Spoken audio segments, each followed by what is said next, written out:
Coming to you this morning from the Reagan Presidential Library in Simi Valley, California. Time now for our political roundtable. Pat Buchanan's here with us at the library. Peggy Noonan's up in Boston. Lawrence O'Donnell in New York.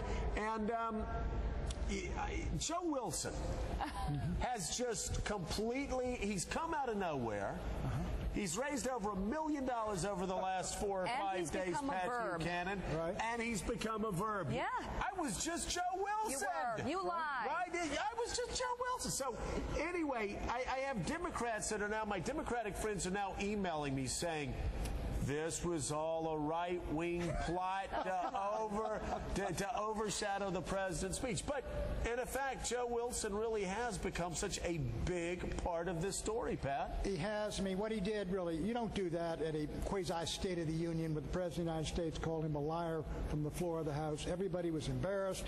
He should rightly apologize. But what's happened, Joe, is this has become a touchstone for the enormous divisions in this country over this issue. People say, okay, Joe did wrong, but you people aren't taking him out. And the Democrats say, we're going to haul him up before the House, make him get on his knees and apologize. Well, okay, but let me stop you right there, though, Pat, because last week I mocked Democrats for saying they wanted to censor this guy. But now I see Joe Wilson, and I'm speaking of a guy who's a friend of mine. Soft-spoken guy, a guy I like. His kids serve this country. But well, let me go to Peggy Noonan here. But, Peggy, here's my concern. Yeah. He's made $1 million in his campaign by telling the president he's a liar. He's become a hero of a lot of people on the right. And he now encourages a Democrat, let's say, the next time a Republican's in charge, to do the same thing, raise $1 million. And I'm starting to wonder whether the House should censure this guy, just to send a message, not to Joe Wilson, but to Republicans and Democrats alike, that we don't do this. Yeah, I understand your point. Look, Nancy Pelosi had a great face on her when Joe Wilson shouted out liar. She looked at him like he was one of the kids and she was the mother. It was like, I'm going to come down there and I am going to get you by the neck, and when your father comes home, he's going to get you. That face was enough of a rebuke as far as I'm concerned. I don't know what the House should do, but I think it was great. It was great that Wilson called the president. Apparently, immediately he knew he'd done something wrong. He called the president. He apologized. The president did something gracious and lovely. He accepted the apology, and later he said something like, we all make mistakes. I think Joe Wilson's mistake may have been that he's up at night flicking, going from channel to channel, and I think perhaps he came upon C-SPAN and Prime Minister's Question Time at 1 o'clock in the morning on TV, where they all go, you're stupid, sit down, you sit down, shut up.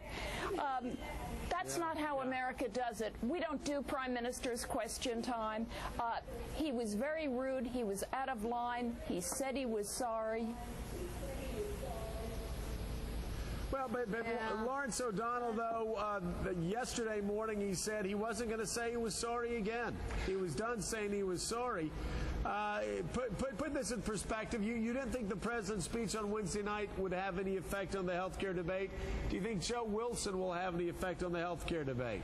No, he won't have any effect on the health care debate. And the big apology that he owes is an apology to South Carolina. South Carolina, many people in South Carolina, have worked very hard to put the segregationist past of that state deep in their background. This is a state that had a racist, segregationist Senator Strom Thurmond, who ran for president as a segregationist, who knew during his life that he was the father of an African-American child, an illegitimate child. That illegitimate African-American child knew who her father was and helped him keep his secret for his entire 100 years of life. And when she finally came out and told the truth about who her father was, Gentleman Joe Wilson said that she was smearing Strom Thurmond.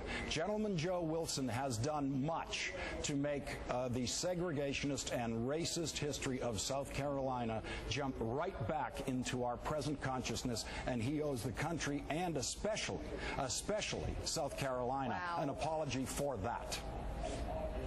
Well, I don't. Okay. Lawrence, Pat Buchanan. You want us now for the other side? It's like crossfire. No. Want to talk about the division in America? Yeah. We just heard it. I mean, to bring up all that about South Carolina, I mean, you could bring it up about any southern state or something like that. Look, the man apologized. Barack Obama accepted it graciously. To me, put an end to it. Why drag these things out on and on and on and on? I don't think Joe Wilson ought to do anything more, quite frankly, than what he's done. He's apologized, and that's enough. He's apologized. That's what you do. There's people now trying to milk this for everything they get. Joe, it's a symptom of the division in this country. What we just heard from. Can you explain as we're in this library, as we're in this Reagan library, talk about how Ronald Reagan, a conservative guy that could fight Tip O'Neill every day during the day, but still get together with him at night and joke with him. And Tip O'Neill, who said when he retired and Jimmy Breslin said, "Who's your favorite president to work with?" He said, "That's easy, Ronnie Reagan." Well, you know, how did Reagan do it, and how do we get back to that place again, whether we're Republicans or Democrats? It comes out of character. I saw Ronald Reagan walk into a cabinet room one day, and he had some papers, and he said, "That bleepity bleep Tip O'Neill." And he was as angry as he could be.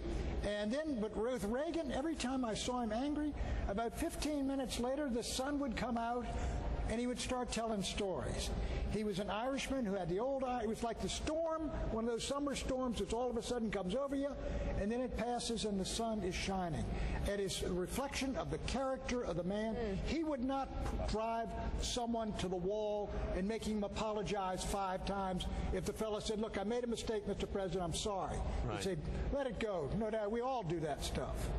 You wrote a book when character was king, and I think that's important for all of us. And President Obama did accept his apology. He did. So it's the voices out there. Hey, thank you, Peggy Noonan and Lawrence O'Donnell. We appreciate it.